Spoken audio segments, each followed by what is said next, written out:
Good morning, everybody. Thank you for coming, sort of bright and early, if this is your first session of the morning. My name is Roy Zimmerman, and I'm delighted to have you all here today to see some of the exciting things happening in Microsoft Research. This will be an opportunity for you to go a bit deeper than what you might be able to see or learn about these particular projects during the research showcase later today. So it's a really good opportunity to get a deeper understanding of some of the most exciting things happening in Microsoft Research, in my opinion. First, we've got Jonathan Protenko with Microsoft Research. Jonathan's research interests revolve around type systems and programming languages design and implementation. Last year, he worked with the BBC to deliver a million. That's about it, yeah. About 1 million microbits to every school in the United Kingdom to help 7th graders learn programming through these machines. So it's a national rollout of these machines that were developed and refined specifically to help 12-year-olds learn how to computer program. So with that, I'm going to hand the floor over to you. Well, thanks, Roy, for the introduction. So as Roy mentioned, this, ladies and gentlemen, is the future of CS education. This is a BBC Microbit. It's half the size of a credit card, and there's about 1 million school kids that just got one for free in the United Kingdom because they want to learn about programming. So in this talk, I'm going to tell you a little bit more about the whole project, why we're doing it, the larger CS education trend that's happening, and the way Microsoft has helped the project mature and come to what we hope is going to be a success. So this really cute picture is from the 1980s, and this girl is playing on her TV screen with a big machine that's a big computer from the 80s, and that computer is called the BBC Micro. So you have to remember that in the 1980s there were a lot of these first personal microcomputers. The one in the top left corner is a Commodore, two on the right are Sinclair ZX, and the one on the bottom left is BBC Micro. And the thing that's really amazing when you go to the UK is that a lot of people who work in computer science nowadays tell you, oh, the way I got started with programming with the BBC Micro. So a lot of people who are nowadays big people in computer science, people who work at ARM, people who work at Microsoft, they all remember how they got started, and they got started because they had a BBC Micro. ARM, the company, originally was called Acorn, and Acorn was a company that manufactured the BBC Micro. So the BBC Micro had a massive impact in the UK in the 1980s. And this is a funny picture that I like to show. This is not a hipster from Brooklyn. It's an actual person from the 1980s. And it's Ian, one of the original designers of the BBC Micro. But the BBC Micro had perhaps one problem. It was relatively expensive for its day. It meant that schools had one BBC Micro, that people could buy one if they wanted to, but it was usually a little bit too expensive for the average household. So a lot of people will tell you, well, my dad was a school teacher, and well, we managed to sneak the BBC Micro for the summer holidays, and that's how I learned to program. So the BBC wants to renew that enthusiasm. They want to renew the phenomenon. They want to do the BBC Micro again, but this time they want to make it more affordable, and they want to make sure that every kid has one for free. And that's called the BBC Microbit. So really, that's what I just said. The vision is repeat the BBC Micro impact. So the BBC is running a massive advertising campaign. The only thing that they advertise more is the Olympics. So you've had product placement in many BBC TV programs. There's been a lot of stars, including will.i.am, who played with the Microbit. So really, they're going big for this. We even made the cover of Wired. That was a big moment for us. So let's talk a little bit about the technical details. The BBC Microbit is a small personal coding device. So that means that you own it. You can store it in your pocket. There's different ways to look at it. The first one is a way to learn programming. It's more fun to have something that you can hold in your hand to learn about things. And if you are more advanced, the BBC Microbit, you can go beyond very simple programs, and you can use it just like you would use an Arduino. You can connect it to temperature sensors, 7-segment displays, cold storage devices if you want. There's a lot of extension pins at the bottom of the connector. So really, there's a wide range of applications. So let me tell you a little bit about the exciting hardware specifications. So there's, wait for it, 16K of RAM, which is an impressive number for such a small device, and it's packed with features. There's an accelerometer, a compass, there's a temperature sensor, there's a processor that has Bluetooth capabilities, so you can connect it to your phone. There's a lot of output rings on the edge connectors, so you can connect any I2C display. You can power it using a pack of batteries. So there's a lot of applications. The application that we think is going to be the most successful is you use it as a selfie stick. You connect it to your phone, you put your phone trigger with the Microbit. I don't have the demo right now, but that's typically one of the applications that you can think of. One important thing that I want to highlight is that the processor is a very standard ARM processor. So if you're like a super advanced kid and say you want to program using C++, then you can definitely use the tools that you know, for instance GCC, and you can compile programs using GCC for that device. So a question that I get often is, why do you want to create a new device? Every kid has a smartphone. They could learn programming on their smartphone. Well, there's a difference. The first one is pilot studies have repeatedly shown that it's much more fun to have a device that you can hold in your hand, that you can have in your pocket, and that you can show around with your friends. The second reason is, if you do a Hello World program on your smartphone, it's going to take you 2 weeks to set up the toolchain, the development environment, and after 2 weeks, what you're going to do is you're going to have a terrible, terrible Hello World program that looks awful compared to all the other nice programs you have on your smartphone. That's very discouraging. So with that device, there's no such phenomenon. Everything you do is fun, and you can do as like programs just like your other classmates. And the last reason is it's extremely inexpensive. The price range would be in ballpark $10. And there's a phenomenon which is that if you have an expensive smartphone or even a computer, you're afraid to tinker with it. It's expensive, maybe you're in a low-income household, and you don't want to break it. It's a precious piece of hardware, so you're very cautious and you're afraid to tinker with the device. With that one, you can solder, you can try stuff, you can throw it around. It's basically unbreakable. I've been carrying that one in my pocket for a while. And it's cheap. It's no big deal if you break it. So really, you can experiment, and there's a lot more engagement. And as I mentioned previously, you can connect it using the I/O pins on the edge. You can connect it using Bluetooth. So really, it's a gateway for even more advanced projects. That is the website. And I'm going to demo to you right now how to write a program for the BBC Microbit so that you can see how easy it is. Oh, demo time. All right. My display is cloned, and I can go to the BBC Microbit website. OK, so that's the website from the BBC. If I hit this button, I'm going to jump into a programming environment that we developed at Microsoft Research. So that is our contribution to the project. That's the programming environment that you use to write programs for the BBC Microbit. And well, the reason I worked on it is because I like programming languages. That's kind of my trade, so I was very happy to try to design a programming language for kids. So let me try, OK, this one says LATAM demo. Let's edit it. It's loading. All right, so it's a very simple program I did a little bit earlier. It says, when you press button A, show LEDs. So the device has a grid of 25 LEDs and 2 buttons. That's the main starting point if you want to write a program. So that's typically the equivalent of the Hello World. It says, when the button A is pressed, show that LED pattern, and when the button B is pressed, show that other LED pattern.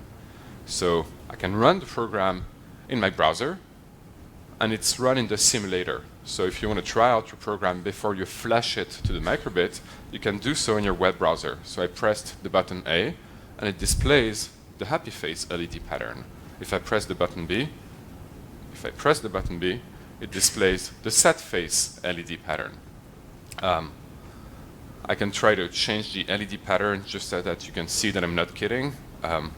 Run again, press button B, and the LED pattern changed. So that's kind of the typical workflow. You plug blocks one into another. You run your program on the simulator. And then what happens is you can compile your program. What you get instantaneously is a browser download. I can hit show in folder. I get a hex file called microbit latam-demo.hex. I drag and drop that microbit. Okay, so the thing is blinking. You can see it. Let me try to show it on my screen. It's blinking because it's being reprogrammed. Now the light has stopped blinking. Focus. Focus, yes. Okay. And now I'm going to run this program on the microbit. I'm going to press the button A, happy face. I'm going to press the button B, sad face. And that's how you program the microbit. Once you're done programming it, once you're done flashing it, oh, that's your face. I should probably switch back. Okay, better. Once you're done programming the microbit, you can unplug it, and then you can power it with a battery pack if you want, or you can take it around, and the program persists. So that's really super simple. So one key difference is that in a lot of cases, when you have an Arduino, you have to install a lot of software to reflash the device. This device is very smart. When I plug it in, look at the bottom right corner. It pretends to be a USB key. So the thing masquerades as a USB key. It appears in the file explorer just like a USB drive. And when I copy and paste a file to it, it looks like I'm copy-pasting something onto a USB key, but what happens under the hood is that the device is reflashed with their new program. And that's super easy, and that's the reason why the thing works in schools, because in schools, there's no way you're going to get every school IT administrator in the UK to install a development kit or some device drivers, or some tool chain. This requires zero installation. You just need a web browser, and it works everywhere. So that's the cool thing. Let me show you something else. This is what we call the block editor. It's very easy. A lot of kids love it. It's in the style of Scratch. It's a popular paradigm that you plug blocks into another. You have a bunch of blocks, show LEDs, show screen, on button pressed. You can read the compass heading, the temperature, the acceleration. You can even sense the light level if you want. You can do control flow, loops, if then else. You can do a little bit of math. You can even play some music, but you have to use croc clips to connect it to a speaker. But I had an intern last summer write Indiana Jones so that I could play it for demos. So you can do a lot of things. But if you want to make a progression and jump into something that's more sophisticated, you can hit that magical convert button, which I'm sure you're very intrigued by, and it says, hey, look at that. We took your blocks program and we converted it into something that more closely resembles an actual programming language. So there's been a conversion that says, hey, that's the grown-up version of your code. Do you want to edit it? And I say, well, yes, certainly. Please allow me to edit my code. And here's the other editor that we offer, which is called Touch Develop. It's a language that's designed for kids. It's very easy to edit, but it's a little bit more sophisticated than the blocks language. It looks like a regular, I don't know, simplified dialect of Pascal. You have, let me try to add something. So I can add a new line above this, and I can say, show string. All right, it's touch friendly too, so I'm gonna touch it with my finger, show string, and I'm gonna say hello latam. All right, so that editor is a little bit more advanced. You get more APIs, you get more libraries to do things. You can write reusable libraries such as Microbit, Microbit Game, Microbit Music. So, we envision that more advanced kids are going to use this programming environment to write more sophisticated, larger programs. And of course, if you're like the whiz kid, you're welcome to use C++, but I definitely would not recommend that. All right, last demo, I'm going to compile this program written using the Touch Develop language, and I'm going to reflash it onto the device. Okay, the converted one goes onto the microbit, switching to the camera app. It's blinking because it's being reprogrammed. Okay, and hopefully something should happen. There you go. Hello. All right, so that's how you write programs for the microbit. Let me go back to my slides, Shift F5. All right, so that was the demo. So to recap what I've just demonstrated, You start with your block editor script. You plug blocks into one another. It's very fun. You write a moderately complex program. Then, if you wish to, you can compile it to touch develop and have a more grown-up program. Actually, that's always what happens when you compile it. Then we have a compiler directly from touch develop to ARM executable machine code that happens directly in your browser. That's why it was so fast. We directly compile in the browser a touch develop script into an ARM executable. So we get ARM machine code. We glue the ARM machine code with some ARM runtime code that's precompiled. We have some sort of mini operating system for the microbit. So we glue the mini operating system that's written in C++ and that's precompiled, and we stash it along with the code that was just generated in the browser. There's a little bit more complexity related to the toolkit that's provided by ARM, but that's unnecessary for the moment. And once you get your ARM binary, the user can copy it to the microbit drive, and there you go, you have a new program. So as I showed you, there's a lot of blocks, there's a lot of features that the microbit can do. There's even radio. You can send unstructured radio messages from one microbit to another. So it's really a lot of fun. But another important bit is that it works on every single device that is able to write to a USB key. That means a Chromebook, a Mac, a tablet, or a regular desktop computer. So really, it runs in a web browser. You saw that I used Chrome for my demo. So it's nothing that's really Windows specific or PC specific. It's something that works everywhere for every kid, and there's no prerequisite except having a modern, up-to-date web browser. The kids love it. We've run many experiments in the UK. They're having great fun. They're doing projects. They're doing tablet coding. They're doing a lot of scenarios. And even that person on the left, who happens to be my CEO, happened to like it very much. I heard through the grapevine that he was more interested in the microbit than his next meeting. So really, everyone is having fun, adults included. And we also get press coverage. And we even sent, well, some school in the UK sent a microbit to space. So that's a pretty fun experiment. I actually wish I could have done that instead of writing code for the microbit. All right, people have been selling kits. So that's even better. We were really hoping this would happen, and it actually happened. People are now selling you like robots, inventors kits, things that you can plug onto your microbit to create awesome demos.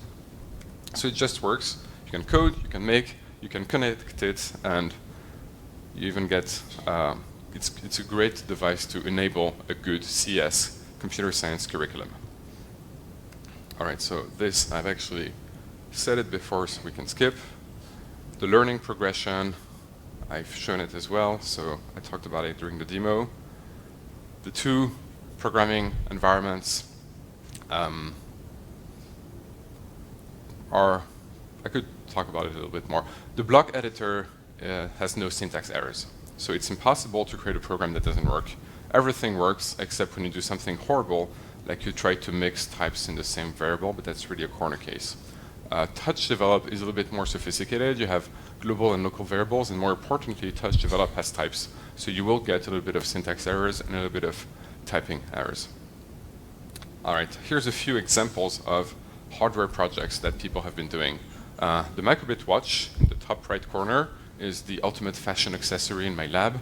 I have a colleague who wears it all the time. He looks very good. The buzzer alarm is also very simple to do. To make a buzzer, you just buy a $2 piezo and you connect it using croc clips to the microbit.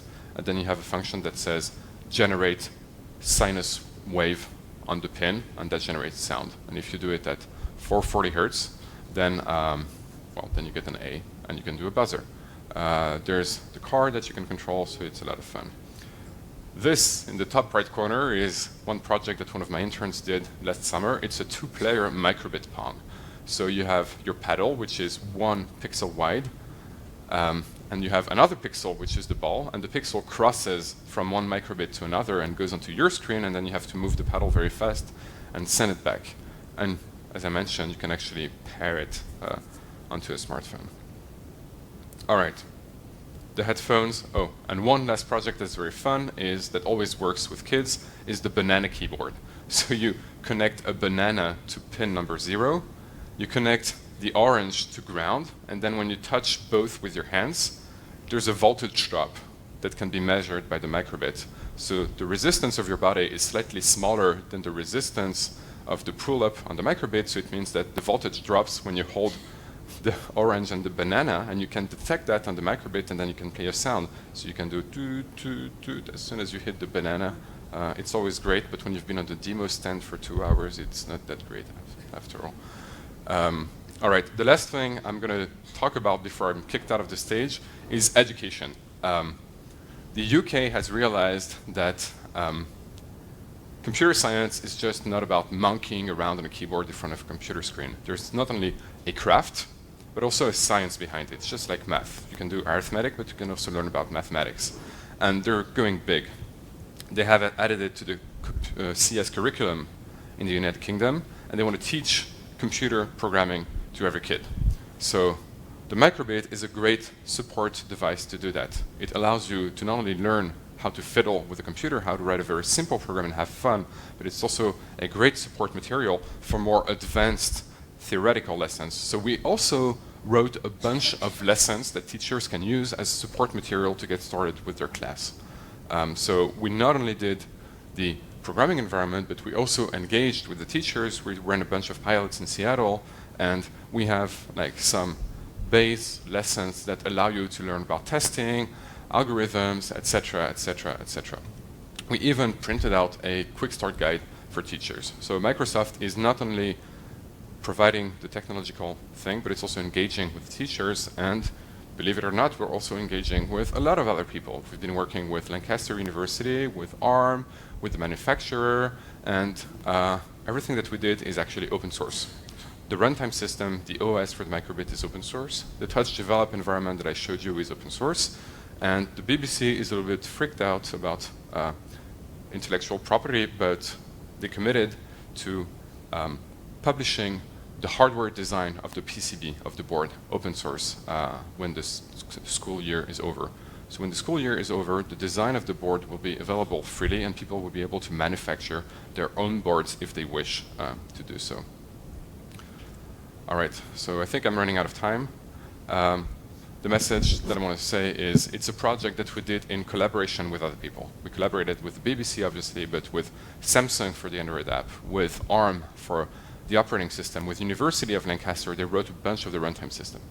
The code is open source. You can download it. You can run that website locally. You can play with it. You can get a copy of the operating system and write C++ for the device if you're a guru. All of that is possible. We are committed to education. We're engaging with academics. We're providing lessons, booklets, and support materials.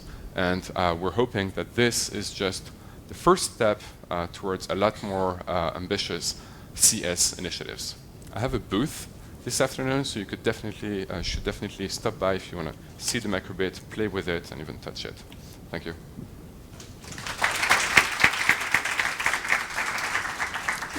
Thanks, Jonathan. We have a few minutes that we can use to take a few questions if anybody has questions. We won't have time at the end. Of course, Jonathan and John and Dave will be around and available if you want to follow up with conversations. But if anybody has a question, we could take that now. Yeah? Why did you go with LEDs instead of the screen? I'm sorry? Why did you choose to put LEDs instead of screen? A screen would have been much more expensive.